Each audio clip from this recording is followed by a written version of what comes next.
একজন মানুষ তার তেমন কিছু নেই কিন্তু তিনি মানসিকভাবে খুবই সুখী, এ লোকটা সত্যিকারের সুখী। আরেকজনের সবই আছে বাট মানসিকভাবে তিনি সুখী নন, এ লোকটা প্রকৃত অর্থে সুখী নন। ফিনল্যান্ড পরপর 5 বছর ইউরোপের এই দেশটি পৃথিবীর সবচেয়ে সুখী দেশ হিসাবে নির্বাচিত হয়েছে। ফিনল্যান্ড, এদেশে মানুষের সংখ্যা সম্ভবত 55 লাখ, কম বেশি 55 লাখ মানুষের বসবাস। এই দেশটিকে বলা হচ্ছে পরপর 5 বছর তারা পৃথিবীর সবচেয়ে সুখী দেশ। কেন সবচেয়ে সুখী দেশ? তার অনেক কারণ আছে। এদেশের যে সবুজ পরিবেশ, সেখানকার যে হ্রদগুলো, আমরা কোরআনে যে জান্নাতের কথা শুনি, জান্নাত মানে বাগান সমূহ, সেখানকার যে নেচার, সেখানকার যে প্রকৃতি, এটা এতটাই সুন্দর, এতটাই ভালো যে সেটাকে বলা হয় সবুজ সোনা। পুরা দেশটাকে বলা হয় সবুজ সোনা। এত সুন্দর একটি দেশ, এত সুন্দর প্রকৃতি, এত সুন্দরভাবে আল্লাহ তাআলা সাজানো একটা সৃষ্টি, সেই দেশে শিক্ষা বলেন, সংস্কৃতি বলেন, অর্থনীতি বলেন, সব দিক থেকে মানুষ সুখী। অপরাধ প্রবণতা মানুষের মধ্যে নেই বললেই চলে, যার কারণে তারা পৃথিবীর সবচেয়ে সুখী দেশ হিসাবে পরপর 5 বার নির্বাচিত হয়েছে। ইন্টারেস্টিং বিষয় হলো, এই দেশটিতে আত্মহত্যার প্রবণতার যে সিরিয়াল আছে পৃথিবীতে, সেই সিরিয়ালে এই দেশটি 21তম। পৃথিবীর সবচেয়ে সুখী দেশ, কিন্তু আত্মহত্যার প্রবণতায় তারা 21 নম্বরে আছে। আসুন আরেকটা দেশ সম্পর্কে আমরা জানি, সুইজারল্যান্ড। সুইজারল্যান্ডের নাম শুনলে আমাদের স্মৃতিতে ভেসে ওঠে ঘড়ির কথা। সুইজারল্যান্ডের ঘড়ি, ট্রেনের কথা, চকোলেটের কথা, অনেক কিছু আছে যেগুলো পৃথিবীর অন্য অনেক দেশ থেকে তাদেরকে পার্থক্য করে দেয়। তারা সুখী দেশের সিরিয়ালে তৃতীয়। সুখী দেশের সিরিয়ালে তৃতীয় হওয়া সুইজারল্যান্ডের মানুষ সুখী, কারণ সেখানকার শিক্ষা, সংস্কৃতি, অর্থনীতি, সেখানকার পরিবেশ সব কিছু পৃথিবীর অন্য সব দেশের চাইতে ডিফারেন্ট এবং ভালো। অপরাধ প্রবণতা নেই, নানান দিক থেকে তারা অনেক বেশি ভালো এবং অগ্রসর। অবাক করা বিষয় হলো, এই দেশটাতে সম্প্রতি সরকারিভাবে আত্মহত্যা করার বৈধতা দেওয়া হয়েছে, অনুমোদন দেওয়া হয়েছে। অর্থাৎ আত্মহত্যা এত বেশি মানুষ করতে চায় যে এটা আর ঠেকাবার সুযোগ নেই, গভর্নমেন্ট বাধ্য হয়ে অনুমতি দিয়েছে যে যে কেউ চায় আত্মহত্যা করতে পারে। শুধু তাই নয়, আত্মহত্যা করবার সুবিধার জন্য নানা রকমের ব্যবস্থা আছে। যেমন সার্কো নামে একটা খাট, এটা আবিষ্কার করেছে তারা, যে এই খাট বা কফিন, এই কফিনে কেউ যদি একবার শুয়ে যায়, এটা তার জীবনের শেষ শোয়া হয়। অর্থাৎ খুব সহজে যেন আত্মহত্যা করতে পারেন, সেজন্য নানা রকম আবিষ্কার তারা করছে। কারণ মানুষ বেঁচে থাকতে চায় না, এত সুখী দেশ তারপরে বেঁচে থাকতে চাচ্ছে না। এরপর আসুন, একটা সংস্থা তারা নিয়ম করেছে, তাদের সংস্থায় যারা আত্মহত্যা করতে চায় তারা সদস্য হতে পারে। সদস্য ফি $200। $200 দিয়ে সদস্য হওয়ার পর তিনি আত্মহত্যা করবেন। এই সংস্থা তাকে আত্মহত্যা করতে সাহায্য করবে। তার আত্মহত্যা যদি সাকসেস হয়, সফলভাবে তিনি যদি আত্মহত্যা করতে পারেন, তাহলে আগেভাগে তার সম্পদ থেকে লিখিত দিয়ে যাবেন $7,000 তাকে পেমেন্ট করতে হবে। কিসের জন্য? মরার জন্য। পৃথিবীর সবচাইতে তৃতীয় সুখী দেশের কথা বলছি। এরপর আসুন,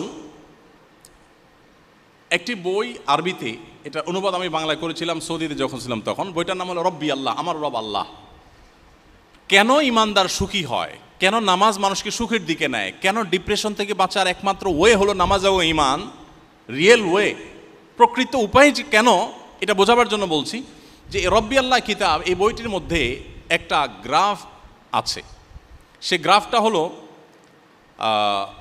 পৃথিবীতে আত্মহত্যার রেশিও কোন ধর্মের মানুষের মধ্যে, কোন সমাজে কতটা বেশি বা কম, এই বিষয়টাকে তুলে ধরা হয়েছে গ্রাফে।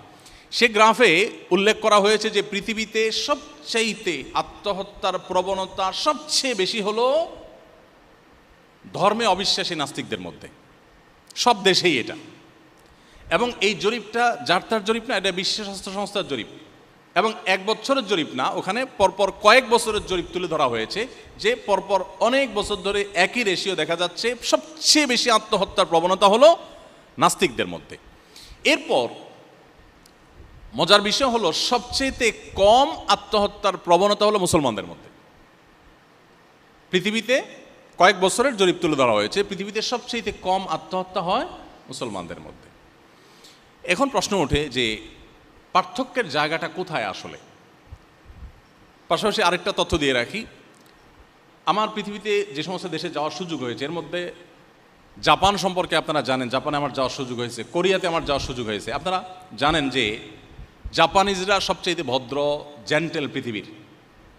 একসময় তাদের ইতিহাস অনেক বাজে ছিল, কিন্তু তাদের হিরোশিমা যে ট্র্যাজেডি, তারপর থেকে তারা পরিবর্তন হয়ে গেছে।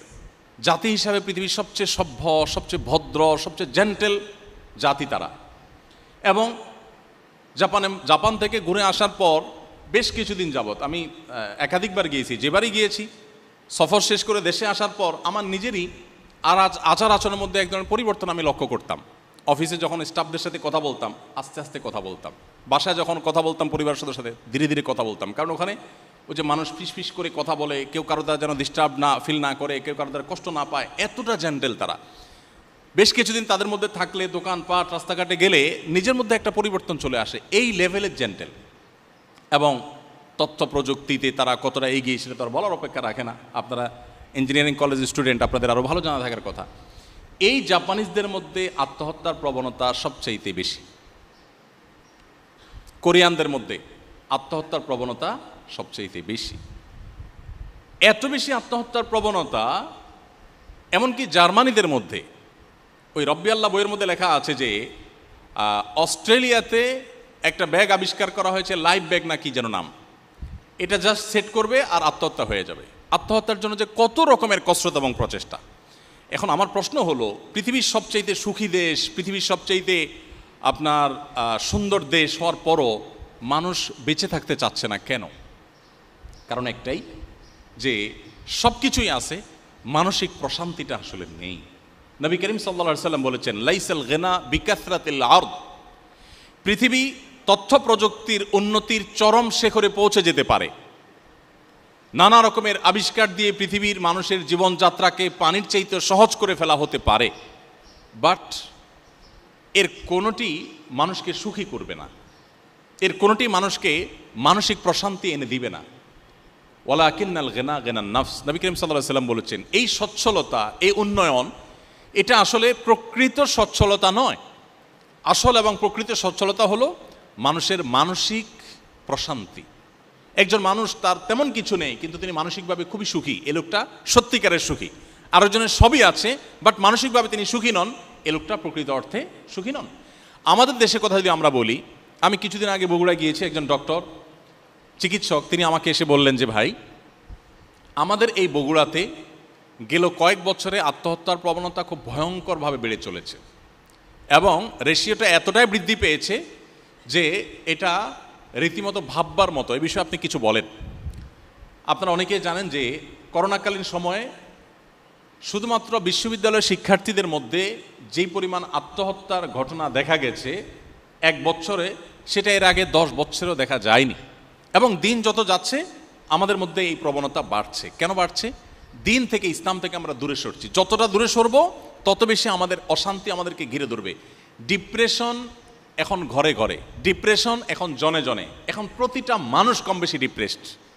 আমরা যদি আমাদের শৈশবে ফিরে চলে যাই, আমরা দেখব আমাদের বাপ চাচারা, আমাদের আশপাশে মানুষগুলো এত ভালো ছিলেন না, এত সুখে ছিলেন না। আমরা আমাদের দেশের বাস্তবতা যদি চলে যাই, 2 দশক 3 দশক আগে আমাদের দেশে এত কলেজ ইউনিভার্সিটি ছিল না, এত আপনার রাস্তাঘাটের এত উন্নয়ন ছিল না, আমাদের দেশে অনেক কিছুই ছিল না, কিন্তু মানুষগুলো তুলনামূলকভাবে এখন থেকে অনেক বেশি হ্যাপি ছিলেন, সুখী ছিলেন। আত্মহত্যা এটা কালে ভদ্রে হতো, এখন যেরকম দেখা যাচ্ছে সকাল বিকাল এরকম হতো না।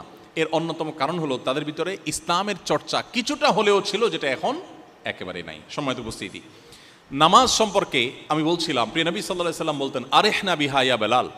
বেলাল রাদিয়াল্লাহু তাআলা আনহু ছিলেন আমাদের প্রিয় নবীর মুয়াজ্জিন। তাকে বলতেন, বেলাল তুমি আজান দিয়ে মানুষদেরকে ডাকো, একত্র করো, আমাকে একটু প্রশান্ত করো, আমি একটু নামাজ পড়ে প্রশান্তি পেতে চাই। আমরা তো ভালো খাবার খেয়ে, ভালো জায়গায় ঘুরে ট্রাভেল করে প্রশান্তি পেতে চাই, সেগুলোতে প্রশান্তি সন্দেহাতীতভাবে আছে, কিন্তু একজন ইমানদার নামাজের ভিতরে যে প্রশান্তিটা পাবেন এটা আর কোথাও পাবেন না। কিন্তু এই জিনিসটাকে ফিল করার সুযোগ আমাদের জীবনে হয়নি। এজন্য আমি অনুরোধ করতে চাই, খুশুর সাথে আপনি নিয়মিত 5 ওয়াক্ত নামাজ খুব ধীরে সুস্থে সুন্দর করে মনোযোগের সাথে পড়ার চেষ্টা করুন। আমি আল্লাহর নামে শপথ করে আল্লাহর উপরে আস্থা রেখে বলতে পারি আপনার জীবনটা বদলে যাবে ইনশাআল্লাহ। আপনার জীবনটা উপভোগ করতে পারবেন আপনি, আপনার জীবনে যে স্বাদ আর তৃপ্তি আপনি অনুভব করবেন এটা আপনি অন্য কোথাও পাবেন না। এই জন্য ভাইরা আমার, 5 ওয়াক্ত নামাজ আপনারা আপনাদের কর্মজীবনে থাকেন কিংবা শিক্ষা জীবনে যেখানে থাকেন না কেন, জীবনে কখনো এটা কম্প্রোমাইজ করবেন না, নামাজের ক্ষেত্রে কোনো ছাড় দিবেন না।